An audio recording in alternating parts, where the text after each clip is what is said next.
Welcome students to the lecture number 2 of problem solving using computer. Students, the main objective of this lecture is to understand the architecture of computer. Students, in the previous lecture we understood what is a computer, and student we observed that the external appearance, the hardware and the software specifications, the application or the uses, and the price of different computers is different, but the functionality, the organization of the different components used in the computer, and the implementation, the basic working procedure of the computer is same in all the computers.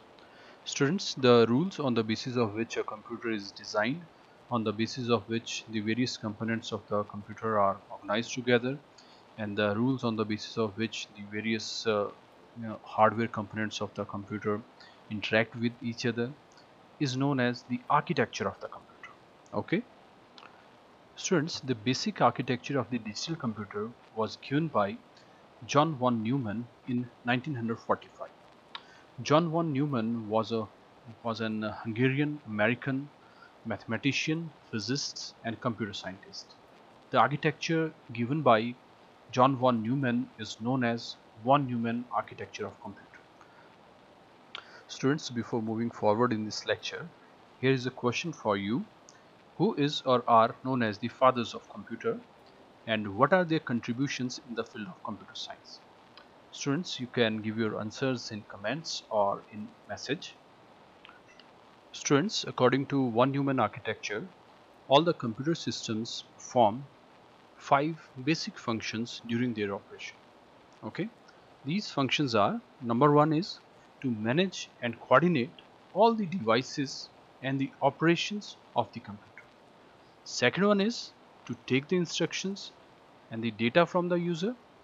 Third one is to store the data and the instructions received from the user in the computer memory. Fourth one is to process the data and instructions by using various arithmetic and logical operations. And the fifth one is to provide the result of the processing to the user. Students, to perform these operations in the computer, a computer need to have following units. First one is input unit, to store, to receive the data and instructions from the user. Second one is storage unit, to store the data and instructions received from the user and the data and instruction produced during and after the processing of the instructions. And the third one is the central processing unit, which will control all the devices and the operations, and also it will process the instructions. And the last unit is output unit, which will give the result of the processing to the user. Okay, students, before moving ahead in this lecture, here's a question for you. Which part of computer is known as the brain of computer? You can give your answers through message or through comments. Okay, students, let's now understand the basic design of the computer given by von Neumann. In this case, you can observe that a computer system has 4 units. First one is input unit, second one is storage unit, third one is central processing unit, and fourth one is output unit. Students, you can observe from the diagram that the storage unit is divided into 2 parts: secondary storage and primary storage. Students, you can also observe that there is an arrow mark from input unit to the storage unit. It indicates that the data received from the input unit is sent to the storage unit. Students, you can also observe the arrow marks from storage unit to the central processing unit. It indicates that the data or the instructions stored in the storage unit, it goes to the central processing unit, and after that the results or the intermediate results or the final results goes back to the storage unit. Students, you can also observe that central processing unit is further divided into 2 parts: control unit and arithmetic logic unit. Students, you can also observe that there is an arrow mark from storage unit to output unit, which indicate that the output unit receives its data from the storage unit. Further, students, you can observe the dotted line here in this diagram. It indicates that the input unit and the storage unit and the output unit are controlled by the central processing unit. Students, let's now discuss the working of various units of computer. Let's first discuss input unit. Students, the role of input unit is to connect the computer with the external environment.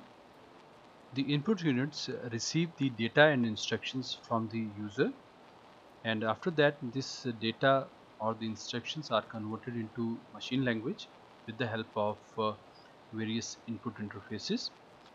In the final step, this data is sent to the computer system.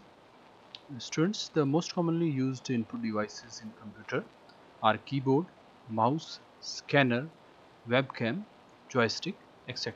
Students, these devices receive data in different formats, so we need specific input interfaces for each of these devices to convert the data received from these devices into the machine readable form.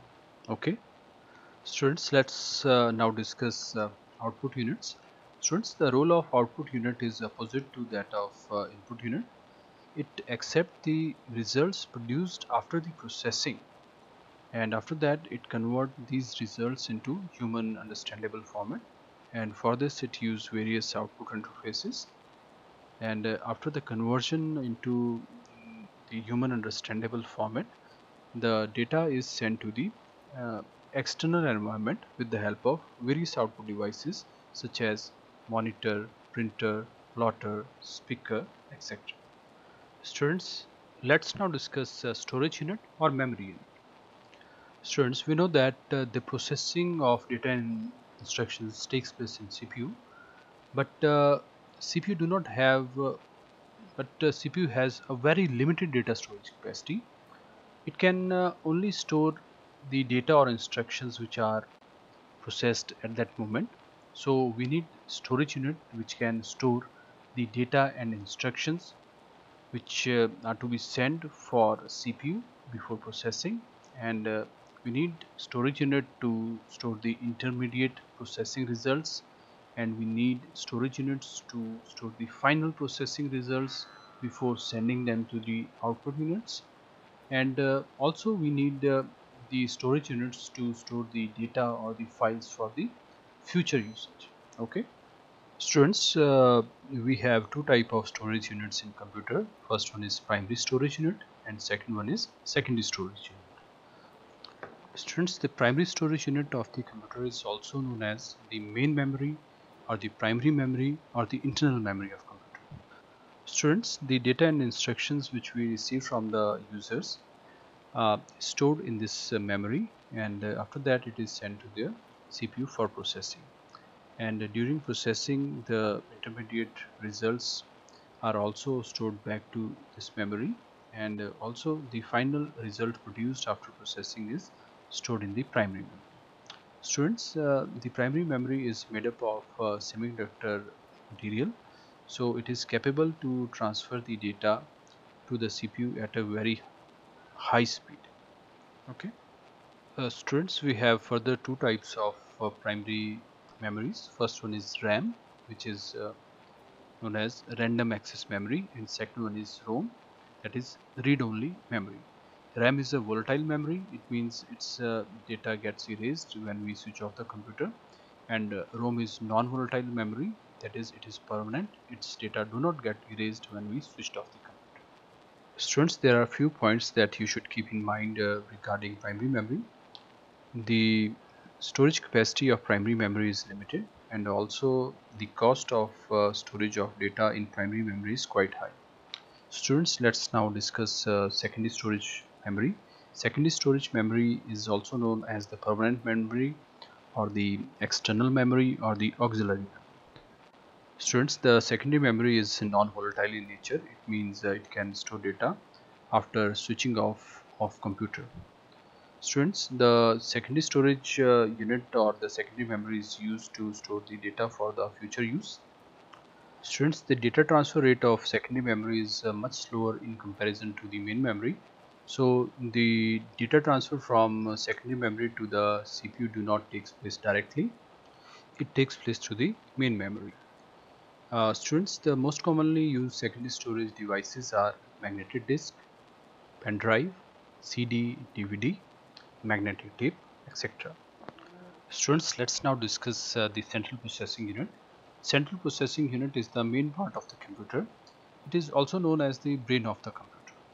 Students, all the processing work and all the controlling of the devices and the operations performed in the computer is done through the central processing unit.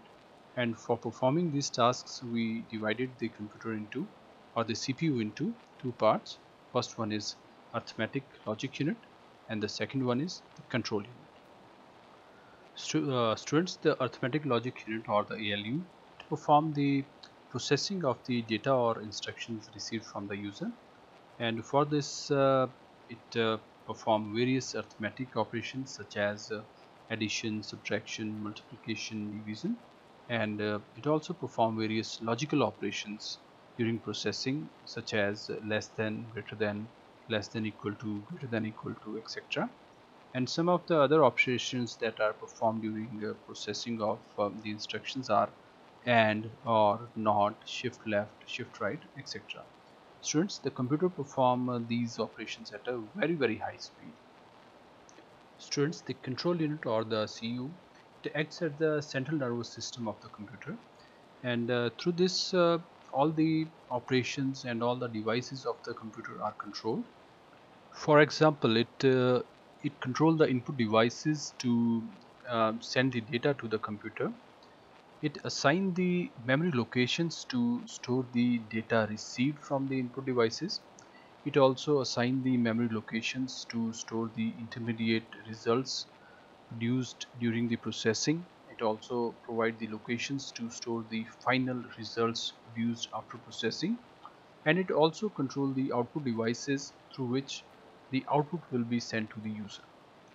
So the control unit, it acts as a manager which manages all the operations performed in the computer. Students, now it's time for the assignment. Students, you need to prepare a chart which will show the block diagram of the computer. You can send the pictures of the block diagram with the help of WhatsApp group or with the help of email. Students, this is the end of today's lecture. Thank you for attending this lecture. See you in the next lecture.